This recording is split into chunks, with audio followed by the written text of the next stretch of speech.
Maître Éric Emmanuel Sosa, bonjour. Bonjour. Vous allez bien? Très bien, Michel. Vous êtes avocat au barreau du Togo. Avec vous, nous allons parler de la Libye, doute sur la tenue des élections générales en décembre prochain. République démocratique du Congo, 19 policiers militaires condamnés à la prison ferme pour viol. Et puis on termine par l'Afghanistan. Le chef de l'ONU met en garde contre une catastrophe humanitaire. Accusation du Conseil des militaires aux politiques d'être derrière le blocage. Absence d'une délimitation claire des prérogatives entre le Conseil présidentiel, le gouvernement et les conseils. Le doute commence à planer autour de la tenue des élections générales en décembre prochain en Libye. Maître, voilà les motifs avancés. D'abord, c'est l'accusation du Conseil des militaires aux politiques. Ces politiques sont accusés d'être derrière le blocage. Écoutez, en Libye, de toutes les façons, on fait flèche de tout bois, hein. Militaire, politique. On a l'impression qu'on ne joue pas le même match, en réalité. Parce que tout ça est fait pour empêcher, d'après certains intérêts, les islamistes ne veulent pas voir Khalifa Haftar ou Saïf Islam Kadhafi. Et du coup, si vous voulez, on est en train de manipuler les jeux pour créer une situation qui va même empêcher que les élections aient pu avoir lieu en décembre prochain, comme on l'espère. Maintenant, qui est l'arbitre en Libye? C'est le problème. Et que nous avons en permanence des belligérants. En permanence, nous avons des gens qui sont en litige pour N raisons politiques notamment. Mais qui est l'arbitre? C'est cet arbitre introuvable qui fait que la crise libyenne est en train de perdurer. Sinon, cette crise, elle a plusieurs sources. Militaro-politiques, pétrolières, parce que, il faut assurer à certains la mainmise sur les puits pétroliers et la manne pétrolière. Donc, tant qu'il y aura une crise de légitimité, on ira aux élections, qu'on ne va pas résoudre non plus le problème. Alors, si vous voulez, quand on s'accroche à des dates comme ça, comme des fétiches, on ne résout pas les vrais problèmes de fond. On s'empresse de respecter le calendrier, en sachant très bien que ça va être mal fait et qu'il faudra recommencer. C'est comme une maison que vous êtes en train de construire. On se préoccupe pas de la solidité des fondations. On a juste un calendrier à respecter. Et on vous dit, voilà, à telle date, peu importe la solidité du bâtiment, il faut que l'immeuble soit érigé en 8 jours ou en 1 mois. Et vous le faites, et puis finalement, quand vous commencez à l'utiliser, vous vous rendez compte que ça ne tient pas, ça s'écroulera. C'est ce qui va se passer nécessairement. Enfin, c'est pas qu'on le souhaite, mais tout analyste raisonnable et rigoureux sur ce dossier libyen doit se mettre d'accord sur le fait qu'aujourd'hui, aucune des conditions n'est réunie pour faire des élections. On n'a même pas besoin d'avoir des politiciens mal intentionnés pour empêcher ces élections. Non, mais d'ailleurs, ils le voudraient même que leur seule volonté n'y suffirait pas. Puisque, après tout, c'est-à-dire qu'il y a une grande question de lisibilité au niveau de l'offre politique. C'est ça le problème. L'offre politique en Libye n'est pas lisible. Et à chaque fois, chaque homme politique doit pouvoir compter sur une garde prétorienne, une armée éventuelle, ou un bataillon de Kalachnikov. Donc vous estimez que les conditions ne sont pas réunies pour les élections? Elles ne le sont absolument pas.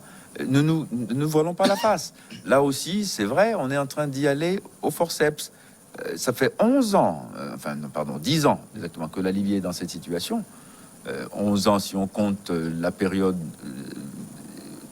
de la révolution, peut-être. De la révolution et de la fin du régime Kadhafi, mais 10 ans pleins où on n'a pas pu faire grand-chose. On n'a pas évolué. Au niveau de l'offre politique, s'entend. Il y a là aussi une crise islamiste. Si on veut faire le vote populaire véritable, est-ce qu'on est prêt à supporter la victoire d'un parti islamiste, comme Ennahda l'a fait en Tunisie. C'est tout un tas de problèmes qu'il faut d'abord régler, mais qui sont des problèmes de fond. On ne les a pas réglés et on est en train de s'empresser dans un processus électoral sans avoir effectivement recensé. On ne sait pas véritablement qui seront éligibles. Le problème de la double nationalité se pose. Le problème de la susceptibilité d'être poursuivi devant la CPI se pose, parce qu'on va élire des gens qui vont être potentiellement candidats à une poursuite devant la CPI. Ça va pas aller non plus. Bon, qui ça sera? Saïf Islam, à l'islam, Kadhafi, qui d'autre ça sera? Mais même Khalifa Haftar lui-même, il n'est pas complètement exempt de reproches. Et il pourrait tout à fait se retrouver poursuivi devant la CPI. Donc il y a tous ces problèmes qu'on n'a pas résolus et qui me font penser que les élections en décembre, à mon avis, ont du plomb dans l'aile. C'est ce qui empêche, selon vous également, cette absence de délimitation des prérogatives entre le conseil présidentiel, les conseils et puis le gouvernement également. Oui, les conseils politiques et militaires, parce que bon, en fait, on a fait un assemblage de gens qui devaient créer les instances politiques, juridiques et techniques susceptibles de gérer l'organisation des élections. Mais ils ne s'entendent sur rien. Donc, à partir de ce moment-là, enfin, à mon avis, l'affaire est très mal embarquée. Hein. Et la communauté internationale, maître, n'a jamais cessé de faire pression sur les 75 membres de la commission politique libyenne afin de parvenir rapidement à un accord pour aller aux élections. Bien. Ce point m'intéresse. Vous l'avez bien dit, on fait pression sur les 75 membres. Mais est-ce qu'ils sont les seuls représentants de la légitimité politique en Libye aujourd'hui? Non. Il y a d'autres instances qu'on n'écoute pas. Il y a des voix qui sont complètement éteintes, volontairement éteintes. Parce que ces voix-là, si on les entendait un peu plus, peut-être que les choses ne se passeraient pas comme ça. On veut substituer une légitimité formelle à une autre légitimité armée. C'est ça le problème. Et du coup, ça ne fonctionne pas. Le rapport de force sur place, il est uniquement militaire. Il n'est pas politique. Ayons au moins cette lucidité. Donc, pourquoi est-ce qu'on veut apporter une solution qui ne serait que politique à un problème qui est d'abord militaire? C'est de ça qu'il s'agit, d'abord et avant tout. Alors, il faut quand même, à mon avis, reprendre ses esprits, poser les problèmes dans la bonne équation et trouver les réponses adéquates en faisant l'effort nécessaire de sacrifice politique de part et d'autre. Mais là, il faut des interlocuteurs pour ça, et il faut un arbitre. Les interlocuteurs ne sont pas là. Parce que ceux sur qui on fait pression ne sont pas les bons interlocuteurs. Ils sont dans un agenda purement politique, alors que sur le terrain, il y a des enjeux militaires qu'ils ne maîtrisent pas eux-mêmes. Alors, ça va être difficile d'organiser les élections en décembre. Maître, après décembre, quel sera le schéma de la vie politique en Libye? Écoutez, le même chaos. Mais parce que la Libye est au bord de l'anomie. Il faut bien dire les choses. C'est-à-dire qu'aujourd'hui, écoutez, le gouvernement libyen, il a quelle portée dans son action gouvernementale? Est-ce que vous pouvez le dire? Non. Et il y a encore des guerres de territoire que l'on veut s'attribuer. Il y a des endroits où le gouvernement ne va pas. Il y a des domaines où le gouvernement ne peut prendre aucune décision qui soit effective parce que son pouvoir ne lui permet pas d'aller jusque-là. Le ministre de la Défense de libyen, dites-moi, il a un pouvoir sur les milices armées qui sont à l'est et à l'ouest dans la Cyrénaïque? Non, aucunement. Donc, soyons sérieux 2 secondes. C'est ça le vrai problème. Donc, à mon avis, on est encore en train de foirer une énième fois la solution libyenne. On est en train de la foirer. On va parler également de la République démocratique du Congo. 8 policiers et 11 militaires congolais ont été condamnés lundi en appel à des peines de 12 mois à 20 ans de prison ferme pour des viols commis. Les 19 hommes ont également été condamnés au paiement de dommages et intérêts à l'issue d'une audience foraine tenue du 20 au 30 août à Walungu, à environ 40 km de Bukavu, chef-lieu de cette province. Alors, maître, ces militaires, ces policiers qui sont censés protéger la population commettent ce qu'on peut appeler ces crimes. Oui, ce n'est pas ce qu'on peut appeler ces crimes. Ce sont des crimes, point final. Et le fait qu'ils soient des corps habillés, c'est-à-dire en charge de l'ordre public et en charge de la garde de la paix, parce que les policiers, on les appelle gardiens de la paix, ce n'est pas pour rien. Alors quand ils deviennent fauteurs de crimes et qu'ils s'adonnent à des actes qu'ils n'auraient pas osé poser si ils n'étaient pas en tenue, me les rend passibles de la peine la plus vigoureuse que la loi peut permettre. Parce que écoutez, on ne peut pas leur trouver de circonstances atténuantes. Alors à ce moment-là, que deviennent les vrais violeurs et que deviennent les voleurs? Qu'est-ce qu'on en fait? Si les policiers eux-mêmes le font, finalement, vous créez une situation absolument catastrophique. Au détriment de qui? Mais des populations démunies et des femmes, notamment. Là, en l'occurrence, les victimes sont des femmes. Est-ce que c'est possible d'admettre ça? Jamais. Donc, les peines qui vont de 12 mois à 20 ans me paraissent même pas encore suffisamment sévères. Attention, je ne suis pas en train de tourner dans un délire répressif, pas du tout. Mais il faut que, à certains moments, on ait le courage de dire non à quelque chose qui est une infamie totale. Il n'y a aucune excuse au fait qu'un militaire, un policier, un gendarme deviennent banalement comme ça, par les facilités qu'offre sa fonction, un criminel de sexe. Non, pas du tout.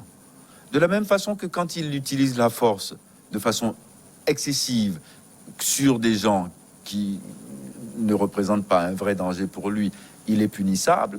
Là, ici, c'est carrément utilisé à des fins de prédation, sa position en tant que corps habillé, comme on dit, pour faire des choses que la loi réprime ordinairement, si c'est le fait d'un citoyen lambda, que la loi doit réprimer avec d'autant plus de vigueur quand il s'agit de gens qui ont en charge de protéger les populations.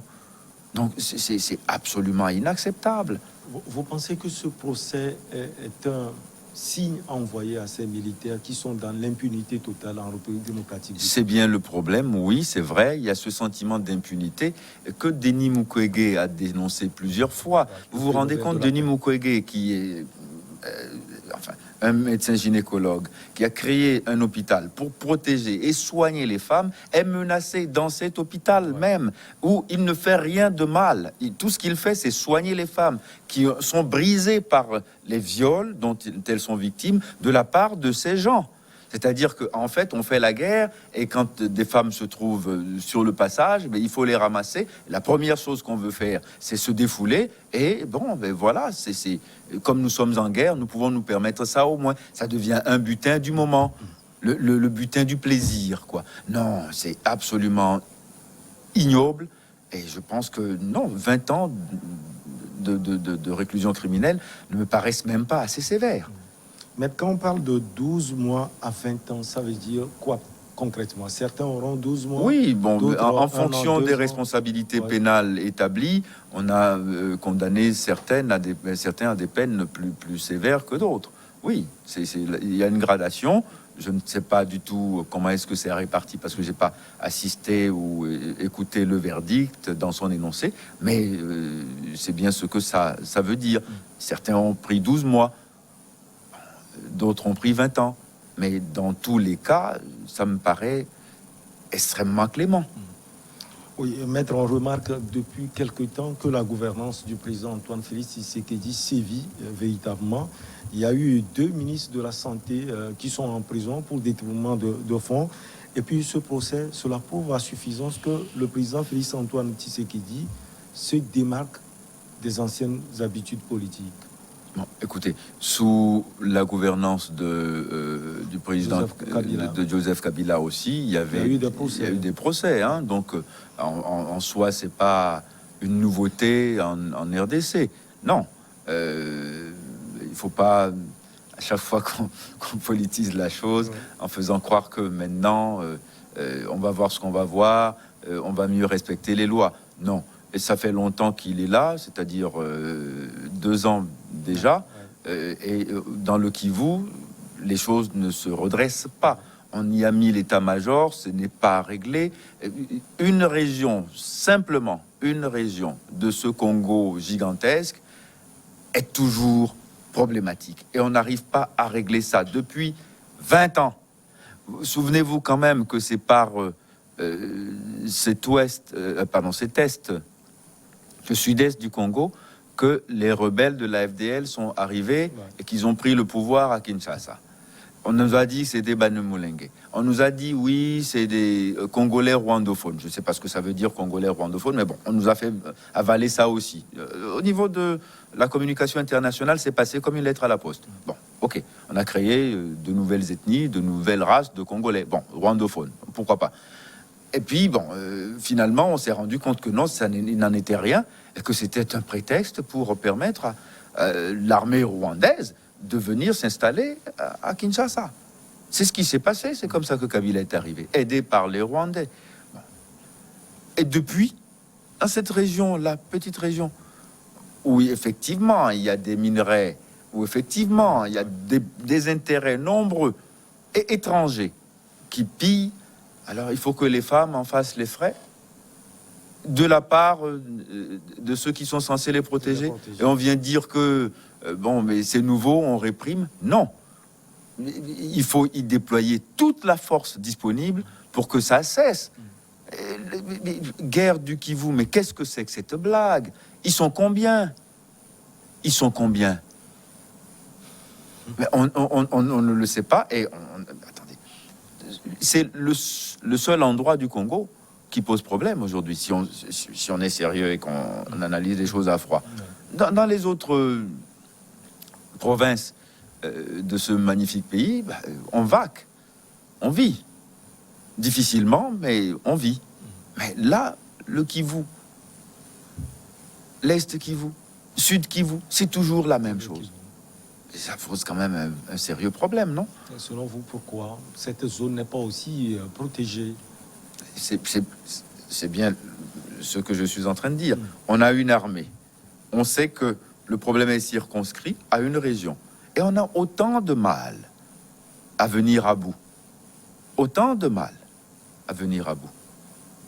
On fait des conférences à chaque fois avec le Rwanda voisin pour dire que bon, voilà, les relations sont en train de se réchauffer, que diplomatiquement, on est en train de connaître des éclaircies dans les relations.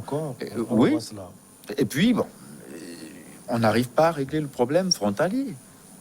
Elle est aussi riche, cette zone. Forcément, oui. Peut-être que oui, elle l'est. Et c'est ça le vrai problème. Ce n'est pas parce que on n'a pas les moyens, c'est parce qu'il y a des gens à qui le chaos profite. Donc, il vaut mieux l'installer. Et quand il y a des gens qui sont membres des forces armées, qui s'adonnent à des crimes sexuels sur les femmes de ces régions, il faut les réprimer le plus sévèrement possible.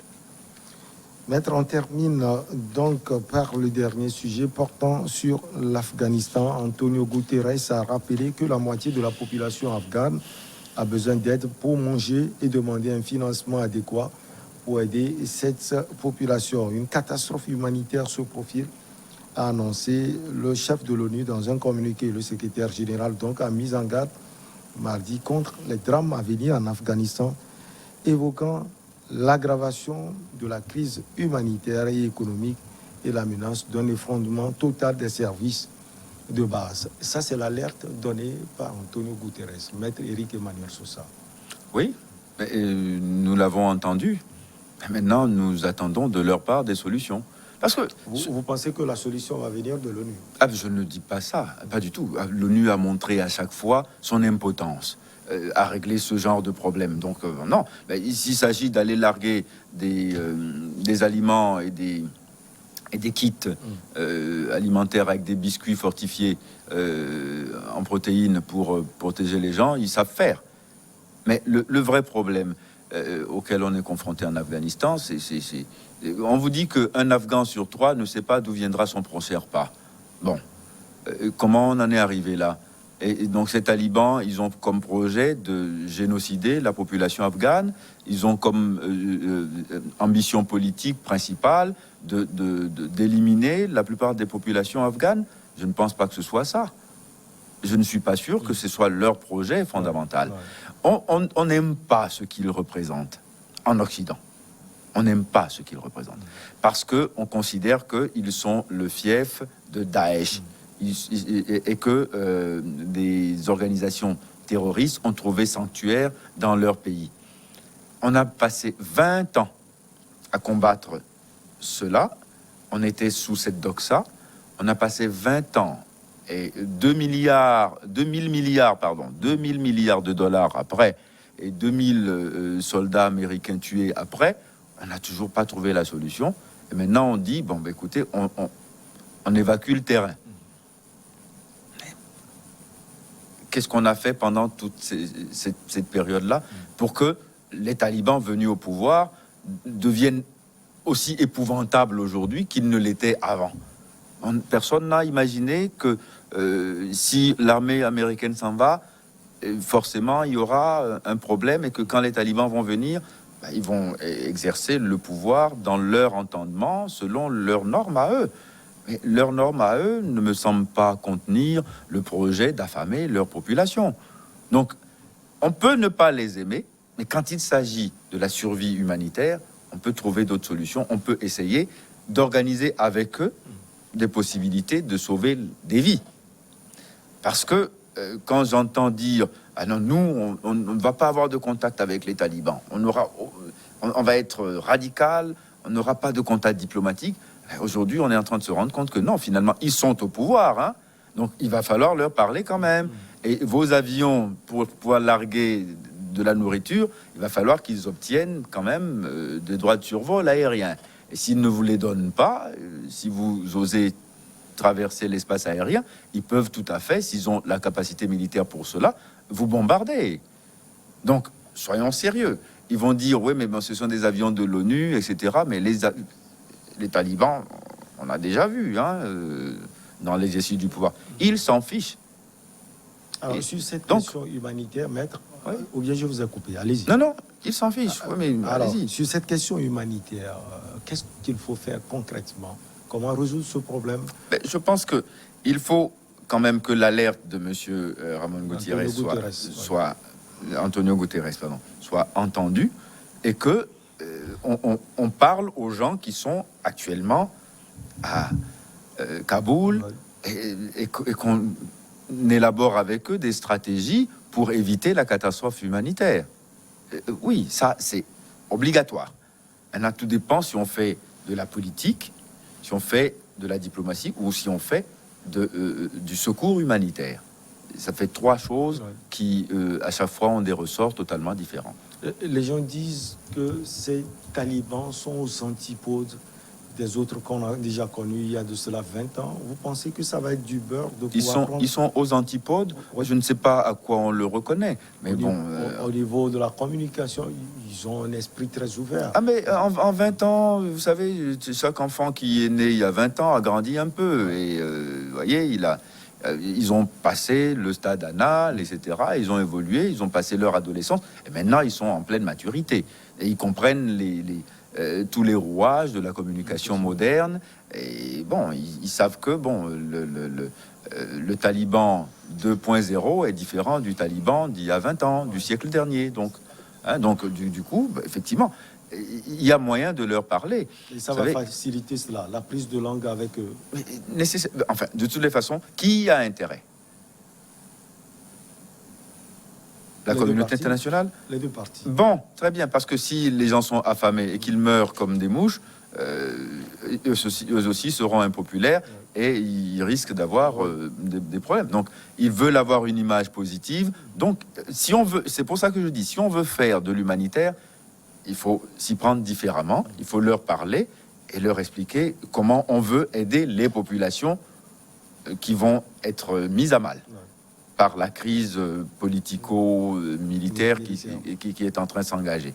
Ça, c'est autre chose que la diplomatie, que les relations qu'on veut avoir d'État à État avec le gouvernement taliban. C'est pour ça que je dis, attention, ne retombons pas encore dans le manichéisme habituel qui consiste à dire que ces gens-là, ce sont des infra-humains, on ne leur parle pas, mais on veut quand même agir sur le territoire qu'ils gouvernent. Soyons sérieux 2 secondes, comment on veut le faire? Il faut dire qu'à part l'aide alimentaire, Maître Éric Emmanuel Sosa, ces talibans au pouvoir ont un sacré boulot aussi à faire quand on a plus de la moitié de la population qui n'arrive pas à manger. C'est un sacré boulot, c'est un chantier titanesque. Oui, mais alors pourquoi ils n'arrivent pas à manger? Et comment ils faisaient pour manger il y a un mois quand les autres étaient là? Comment ils faisaient? C'est la question qu'il faut se poser. Ils vaquaient à des occupations qui leur permettaient de faire face à leurs besoins, c'est-à-dire une activité rémunérée, lucrative. Aujourd'hui, ils ne peuvent plus avoir ces activités-là, et aujourd'hui, bon, l'économie est en train de s'effondrer. C'est un problème qui a pour corollaire une crise humanitaire. Donc, réglons d'abord la crise humanitaire, et ensuite, on va voir le problème de fond de la déliquescence de l'économie afghane. C'est encore autre chose. Merci à vous, Maître Éric Emmanuel Sosa. On va marquer la pause pour le journal et on revient avec les journalistes pour Regard Croisé.